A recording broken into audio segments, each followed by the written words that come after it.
YouTubers, what's going on in this fine Labor Day weekend 2018? This episode of Bowman 1951 Mail Day brought to you by Sam Adams Oktoberfest. Enjoying a few beverages on this long holiday weekend, and this is probably going to be my favorite beer. Maybe mass-produced beer anyway. I don't know about craft. I've got a few extra IPAs that I enjoy, but yeah, this is brewed locally, and we love going on the Sam Adams tour, which is down in Jamaica Plain. I would ask for a freebie for giving them some advertising, but they give you a bunch of free pictures during the tour there, and I think that's free as well, so can't complain. Highly recommend it if you're ever visiting Boston to put that on your list to go and visit. But we've got a mail day here, and if you haven't noticed, I haven't really had a video out in like 2 weeks. I've just been crazy busy with my day job and then working at night for another school, so I haven't had zero time to put together a video. I am still showing off my my pickups from the National. What was that, a month ago now? Jeez.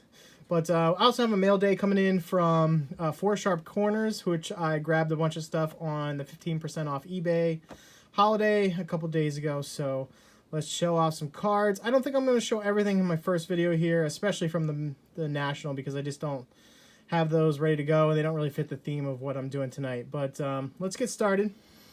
So first thing I wanted to show was something that I forgot about in my last video of oddball items, were these 2 packs of 1984 tops. I'm going to keep those unopened. They're just going to be in my man cave.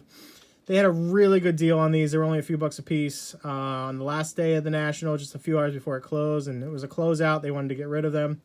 But you can see back looks pretty sharp on these. I don't think I'd send them in for grading, but I was happy to get those. 1984 tops are definitely my favorite cards from the 80s and from growing up and collecting.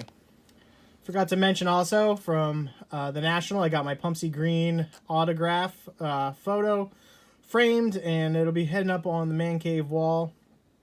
Just haven't done it yet, but it's just enjoying how it looks in the frame, and that'll be the background for this video. So I guess we will start with some Bowman cards. No, let's change it up. I'm going to save that one. Basically breaking these up between modern and vintage. Now some people would argue that 1978 tops isn't really vintage, but I digress. Let's put these in the year order, starting with the oldest. Okay. First up, high grade 1965 tops. Red Sox team card in a near mint to mint 8. Found this for a great deal. Couldn't pass it up. I think the only thing that would be wrong with it would be that centering left to right. Let's take a look at the back. This thing is sharp. Got a little corner wear up in the upper left. But anything from the 60s that I can get in an 8, Red Sox related, I'm very happy with. This one's not as highly graded, and I did get it at a great deal. It's a Lou Brock card. And a 6 from 1973.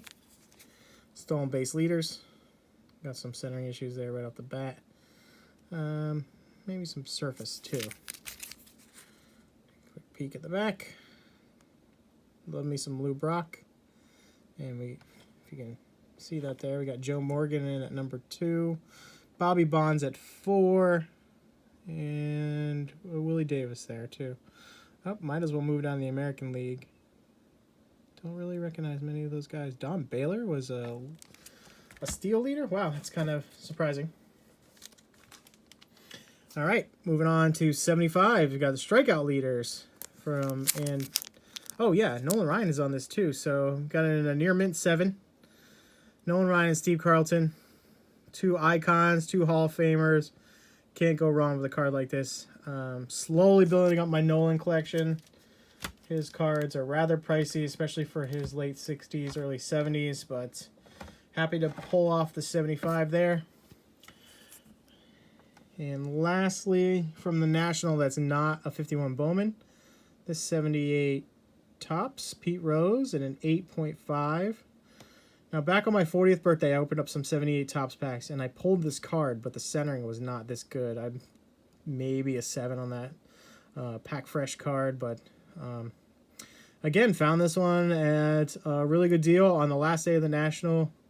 It was marked down, and who can pass up on a Pete Rose and an 8.5, right? It's beautiful. Don't even really need to analyze the back because you know this is going to be in good shape. I still don't know what gets an 8.5 versus an 8 or a 9. A little confusing. All right, so let's open up some 4 sharp corners because I want to share some cards from there as well as my Bowmans. All right, so I picked up 6 cards from 4 sharp corners for the 15% coupon the other day on eBay. They are out of Massachusetts, so I got those in 2 days. I think the coupon was good on Wednesday. All right, so let's show off these 3, and then we're moving on to the bread and butter of my 51 Bowman set. Another 75 tops and 2 more classic players. First, we had Carlton and Nolan Ryan. This time, we've got a 7 as well in the 75 from Mantle and Aaron. Another iconic card I just always wanted to have. It doesn't have high value. It's around $20 and a 7. But, man, who doesn't want Mickey and the Hank on a particular card? And it's cool that they put this in the set. These were the 57 most valuable players. So it was a 25-year anniversary card, which is crazy to think about. That's 75 to 57. It was 25 years, and I've got cards in both of those sets. So again, this one would be argued that it's even a vintage card, but I'm building a PSA set of Mike Schmidt, and I'm looking to add as many PSA 10s from the 80s as I can. So this is a 81 Fleer, and that's a stunner right there, beautifully centered. And there's not going to be a single flaw on this, I hope. Take a very close look. So I think that's my 4th 80s PSA 10 Schmitty. And this one's kind of strange. It is my first ever graded hockey card anyway. This is from Post Serial from 1982. This is Mike Gillis, and it's tiny. It's smaller than a tobacco card, as you can see there. I don't know if it moves around the case or not. It doesn't look like it. But it was a PSA 10. It was under $5, and I was like, how can I pass up a 10 spot in that price range? And it's a Bruin. So this is going on the mantle in the man cave. Something to add as a display, which would be nice. All right, here we go with the Bowmans. Okay, so we've got 8 Bowmans going to the 51 Bowman set. I am up to close to 60 cards now out of the 324. So, yeah, 20%. 60 does seem like a lot to me, and I've been going at it for about 10 months now, I believe, if not just a tad longer. So let's get started. We're going to start with the lower grades first and work our way up. So first up, we've got a 1951 Kent Peterson. And I was just taking a look at this card. Look at that centering, how beautiful it is. And I don't see anything wrong with the corners. There might be some, oh, that's just hair. I don't know if there's a very tiny crease here or what. There's no gum stains on the back. I feel like this card's undergraded. I don't know if I would ever send it back in to try again. But 4.5 for this, I just don't get it. If anybody wants to weigh in the comment section, please let me know what's going on with this, because I have no idea. But 4.5, dead centered for my set, all day, every day. Next up, we got a Murray Dixon in a 5. Looks like he played for the Pirates. I think I put these in order in terms of being in the service. So he was entered the service in 1944 and rejoined in 1946 after the war was over. So I'll always love reading about these amazing American heroes who left a professional sport, went and fought for a couple years, and then came back and started playing ball again. So I think the same is going on with Bob Dillinger here. Another 5. Centering isn't perfect on this one. Gotta love those 50s glasses, right? And he's got a stain there in the bottom too.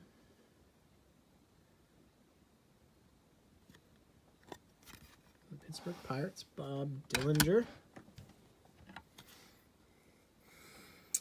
Another Mickey Vernon in a 5. I love that yellow background, huh? He played for the Washington Senators. I thought he was in the service too. That must have been the first guy. Oh, he was in the service 2 years, so very small snippet there at the end. Doesn't say how long really he was serviced for overseas. Okay, I think this is the last 5. Got a 51 Bowman Joe Dobson. Chicago White Sox. Still very clean card, slight off center. And of course we've got the wax stain on the back. 2 of them.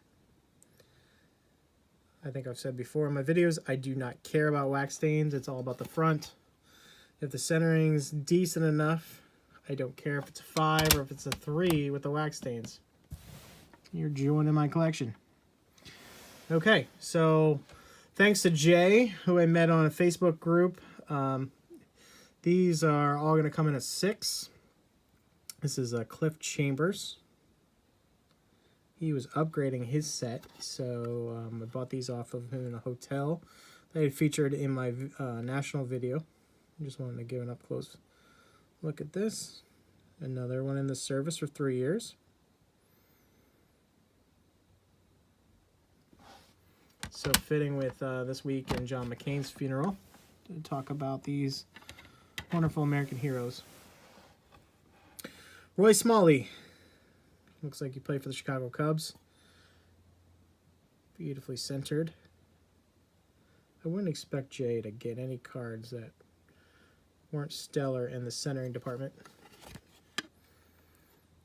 And I'm not seeing any gum stains or wax stains here. So almost undergraded too. Card number 44.